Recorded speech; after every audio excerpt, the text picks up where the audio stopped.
ভারতের সেনাপ্রধান বলছে যে এই সরকারের সাথে সম্পর্ক নাই, কিন্তু আর্মির সাথে ভালো সম্পর্ক আছে। মানে বাংলাদেশের সরকারের সাথে সম্পর্ক নাই, বাংলাদেশের আর্মির সাথে সম্পর্ক আছে। ওরা নির্বাচিত সরকারের সাথে সম্পর্ক করবি, এই সরকারের সাথে প্রফেসর ইউনূসের সরকারের সাথে সম্পর্ক করবি না। মানে ইন্ডিয়ার সেনাপ্রধানও বাংলাদেশের দ্রুত নির্বাচন চায়, বুঝেছাও? যা করার ও আকারের সাথে করে নাও বাপধন। বাংলাদেশের নির্বাচিত সরকারের সাথে হয়তো এই টার্মে সম্পর্ক থাকবে, এর পরের টার্মে থাকবে না। পররাষ্ট্র উপদেষ্টা তো হাত কসলাইতে কসলাইতে শেষ। ইন্ডিয়ার রাষ্ট্রদূতকে ডেকে বলতে পারবে যে তোমার আর্মি চিফ তো সরকারের সাথে সম্পর্ক রাখতে চায় না, তো তুমি এমবেসি খুলে বসে আছো কে, রাস্তা মাপো। তো এই কয়েকদিন ছাত্রদল, বৈষম্য বিরোধী ছাত্র আন্দোলন আর ছাত্র শিবির নিয়ে মহা গ্যাঞ্জাম চলিচ্ছে। আমরা অনেকেই কইছে দাদা আপনি কিছু বলেন। আমি ছাত্রদল, বৈষম্য বিরোধী ছাত্র আর ছাত্র শিবির সবাইরাই তো ভালোবাসি, স্নেহ করি। আমার প্রশ্ন হইতেছে বাংলাদেশের তরুণদের এইভাবে বিভক্ত করলো কে? বাংলাদেশের তারুণ্যকে বিভক্ত হইতে দেওয়া যাবে না তো। আমার ডাইন হাতের সাথে বাম হাতের লড়াইকে লাগাই দিল। সবাইরে অনুরোধ, প্রেসিডেন্ট, সেক্রেটারি, শীর্ষ নেতারা এই সব দলের কেউ অন্যের বিরুদ্ধে বলবা না।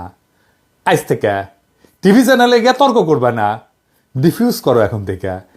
কয়েকদিন ক্ষান্ত দাও। এজেন্সির লোক শিবির আর ছাত্রদল সাইজা অন্যের উপর ঝাঁপায় পড়বে, আমি চোখে চোখে দেখতে পাইতেছি। এজেন্সির লোকেরা পূর্ণ শক্তি নিয়ে নামে গেছে, লক্ষ্য হইতেছে ফ্যাসি বিরোধী তরুণ সম্প্রদায়ের মধ্যে ফাটল তৈরি করা। সফল হয়েছে তারা, পরস্পরের সাথে সংঘাত লাগায় দেওয়া সফল হয়ে গেছে। তবে এই ঘটনাগুলোর মধ্যে সবচেয়ে আলোচিত যে শব্দগুলো হইতেছে তাদের শিবির এক শিবির।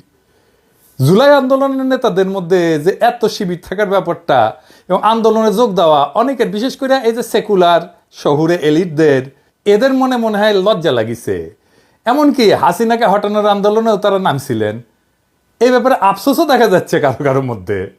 এদিকে জাতীয় নাগরিক কমিটি যেটা হয়েছে না, এর মধ্যে অনেক উলট পালট চলতেছে। এক শিবিরদের নাকি ভালোভাবে অন্তর্ভুক্ত করা হইতেছে না, আবার যারা তাদেরকে নিতেছে না তারাও নাকি জীবনে কোনো না কোনো সময় শিবিরের সাথে সংশ্লিষ্ট ছিলেন। আন্দোলনের নেতৃত্বে শিবিরের ভূমিকা কতটা সেটা নিয়েও বিতর্ক চলতেছে।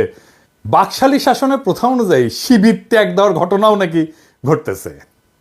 কয়দিন আগে মিজানুর রহমান আজারি একটা কথা বলছিলেন যে রাজাকার শব্দটা এখন সম্মানসূচক হয়ে গেছে। শুনেন। আমার নবীকে গালি দিত গণক, জাদুকর, এরপর গালি দিত পাগল, নির্বংশ বলে। আর